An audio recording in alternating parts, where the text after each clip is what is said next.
بسم اللہ الرحمن الرحیم۔ السلام علیکم دوستوں، میں سب سے بدترین وہ ہے جو اپنے دوست کو اللہ کی نافرمانی کرتے ہوئے دیکھتا ہے مگر خاموشی اختیار کرتا ہے۔ وہ اس سے اپنی دوستی خراب ہونے سے ڈرتا ہے مگر اللہ کی جہنم سے نہیں ڈرتا۔ ایسا دوست جو ہمیں گناہ سے نہ روکے وہ ہماری آخرت کا دشمن ہے۔ وہ صرف اپنے نفس کے فائدے کی خاطر ہم سے محبت کرتا ہے۔ قرآن میں آتا ہے، انسان قیامت کے دن کہے گا، ہائے افسوس، کاش کہ میں نے فلاں کو دوست نہ بنایا ہوتا۔ سورہ الفرقان آیت نمبر 28۔ رسول اللہ صلی اللہ علیہ وآلہ وسلم نے فرمایا، مومن جب بغیر کسی عذر کے جھوٹ بولتا ہے تو اس پر 70,000 فرشتے لعنت بھیجتے ہیں اور اس کے دل سے ایسی سخت بدبو اٹھتی ہے جو عرش تک پہنچتی ہے۔ اللہ تعالیٰ سے دعا ہے کہ وہ ہم سب کو نیکی کی ہدایت دے۔ اللہ تعالیٰ ماں باپ کا سایہ سب کے سروں پہ سلامت رکھے، اور جن کے ماں باپ اس دنیا سے جا چکے ہیں اللہ تعالیٰ ان کی مغفرت فرمائے اور ان کو جنت الفردوس میں اعلیٰ مقام عطا کرے، آمین۔ آج انشاءاللہ سورہ سجدہ کی آیت نمبر 4 سے سٹارٹ کریں گے۔ اس کا ترجمہ اور تفسیر تفہیم القرآن سے بیان کروں گی جو اہل سنت جماعت کے لیے ہے۔ اعوذ باللہ من الشیطان الرجیم، بسم اللہ الرحمن الرحیم۔ وہ اللہ ہی ہے جس نے آسمانوں اور زمین کو اور ان ساری چیزوں کو جو ان کے درمیان ہیں 6 دنوں میں پیدا کیا اور اس کے بعد عرش پر جلوہ فرما ہوا۔ اس کے سوا نہ تمہارا کوئی حامی و مددگار ہے اور نہ کوئی اس کے آگے سفارش کرنے والا۔ پھر کیا تم ہوش میں نہ آؤگے؟ اس کی تفسیر ہے، اب مشرکین کے دوسرے اعتراض کو لیا جاتا ہے جو وہ نبی صلی اللہ علیہ وآلہ وسلم کی دعوت توحید پر کرتے تھے۔ ان کو اس بات پر سخت اعتراض تھا کہ نبی صلی اللہ علیہ وآلہ وسلم ان کے دیوتاؤں اور بزرگوں کی معبودیت سے انکار کرتے ہیں اور ہانکے پکارے یہ دعوت دیتے ہیں کہ ایک اللہ کے سوا کوئی معبود، کوئی کارساز، کوئی حاجت روا، کوئی دعائیں سننے والا اور بگڑی بنانے والا اور کوئی حاکم ذی اختیار نہیں ہے۔ تشریح کے لیے ملاحظہ و تفہیم القرآن، جلد نمبر 2، سورہ الاعراف آیت نمبر 54، سورہ یونس آیت نمبر 3، سورہ رعد آیت نمبر 2۔ آیت نمبر 5، وہ آسمان سے زمین تک دنیا کے معاملات کی تدبیر کرتا ہے اور اس کی تدبیر روداد اوپر اس کے حضور جاتی ہے ایک ایسے دن میں جس کی مقدار تمہارے شمار سے 1000 سال ہے۔ اس کی تفسیر ہے، یعنی تمہارا اصل خدا تو خالق زمین و آسمان ہے، تم کس خیال خام میں مبتلا ہو کہ کائنات کی اس عظیم الشان سلطنت میں اس کے سوا دوسروں کو کارساز سمجھ بیٹھے ہو۔ اس پوری کائنات کا اور اس کی ہر چیز کا پیدا کرنے والا اللہ ہے۔ اس کی ذات کے سوا ہر دوسری چیز جو یہاں پائی جاتی ہے مخلوق ہے، اور اللہ اس دنیا کو بنا دینے کے بعد کہیں جا کر سو بھی نہیں گیا ہے بلکہ اپنی اس سلطنت کا تخت نشین اور حاکم فرما روا بھی وہ آپ ہی ہے۔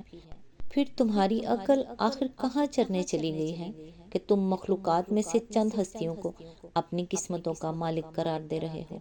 اگر اللہ تمہاری مدد نہ کرے تو ان میں سے کس کی یہ طاقت ہے کہ تمہاری مدد کر سکے؟ اگر اللہ تمہیں پکڑے تو ان میں سے کس کا یہ زور ہے کہ تمہیں چھڑا سکے؟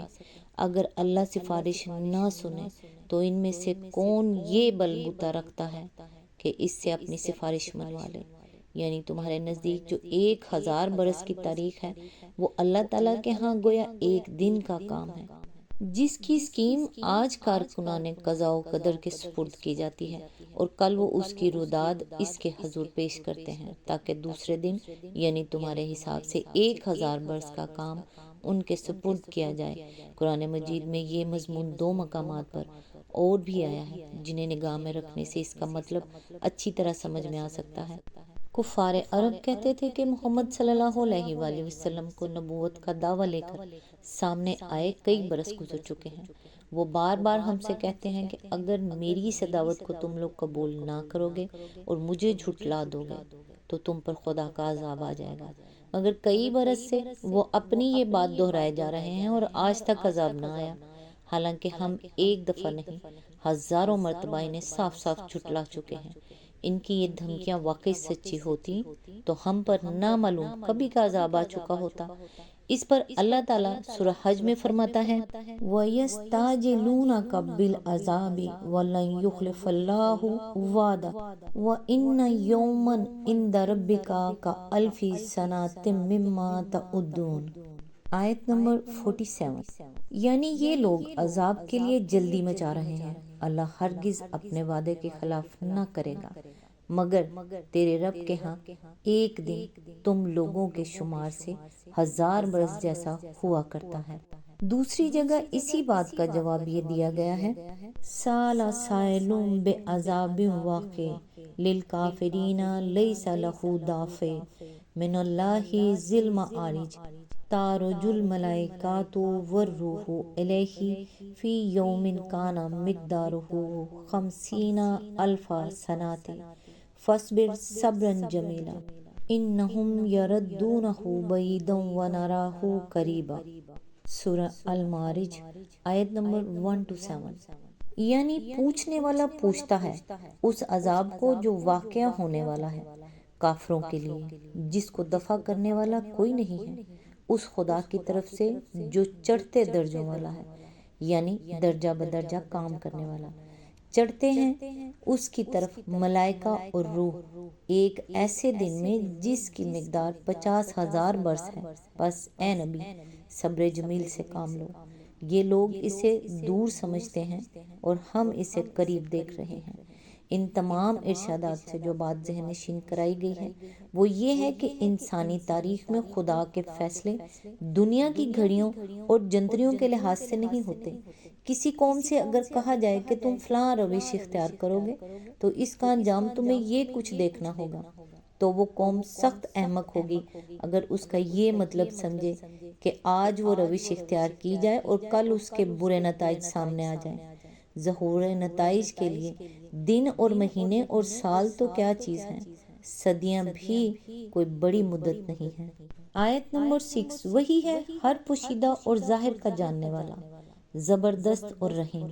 اس کی تفسیر ہے یعنی دوسرے جو بھی ہیں ان کے لیے ایک چیز ظاہر ہے تو بے شمار چیزیں ان سے پوشیدہ ہیں، فرشتے ہوں یا جن یا نبی اور ولی اور برگزیدہ انسان، ان میں سے کوئی بھی ایسا نہیں ہے جو سب کچھ جاننے والا ہو۔ یہ صرف اللہ تعالیٰ کی ہے کہ اس پر ہر چیز عیاں ہے، جو کچھ گزر چکا ہے، جو کچھ موجود ہے اور جو کچھ آنے والا ہے، سب اس پر روشن ہے۔ یعنی ہر چیز پر غالب، کائنات میں کوئی طاقت ایسی نہیں جو اس کے ارادے میں مزاحم ہو سکے اور اس کے حکم کو نافذ ہونے سے روک سکے۔ ہر شے اس سے مغلوب ہے اور کسی میں اس کے مقابلے کا بلبوتا نہیں ہے۔ یعنی اس غلبے اور قوت قاہرہ کے باوجود وہ ظالم نہیں ہے بلکہ اپنی مخلوق پر رحیم و شفیق ہے۔ آیت نمبر 7، جو چیز بھی اس نے بنائی خوب ہی بنائی۔ اس نے انسان کی تخلیق کی ابتدا گارے سے کی۔ اس کی تفسیر ہے یعنی اس عظیم الشان کائنات میں اس نے بے حد و حساب چیزیں بنائی ہیں، مگر کوئی چیز ایسی نہیں ہے جو بے ڈھنگی اور بے تکی ہو۔ ہر شے اپنا ایک الگ حسن رکھتی ہے، ہر شے اپنی جگہ متناسب اور موزوں ہے۔ جو چیز جس کام کے لیے بھی اس نے بنائی ہے اس کے لیے موزوں ترین شکل پر مناسب ترین صفات کے ساتھ بنائی ہے۔ دیکھنے کے لیے آنکھ اور سننے کے لیے کان کی ساخت سے زیادہ موزوں کسی ساخت کا تصور تک نہیں کیا جا سکتا۔ ہوا اور پانی جن مقاصد کے لیے بنائے گئے ہیں ان کے لیے ہوا ٹھیک ویسی ہی ہے جیسی ہونی چاہیے اور پانی وہی وہ صاف رکھتا ہے جیسے ہونے چاہیے۔ تم خدا کی بنائی ہوئی کسی چیز کے نقشے میں کسی کوتاہی کی نشاندہی نہیں کر سکتے ہو۔ آج تک کے لیے بس اتنا ہی۔ نیکسٹ انشاءاللہ آیت نمبر 8 سے سٹارٹ کریں گے۔ تب تک کے لیے دعاؤں میں یاد رکھیے گا۔ اللہ حافظ۔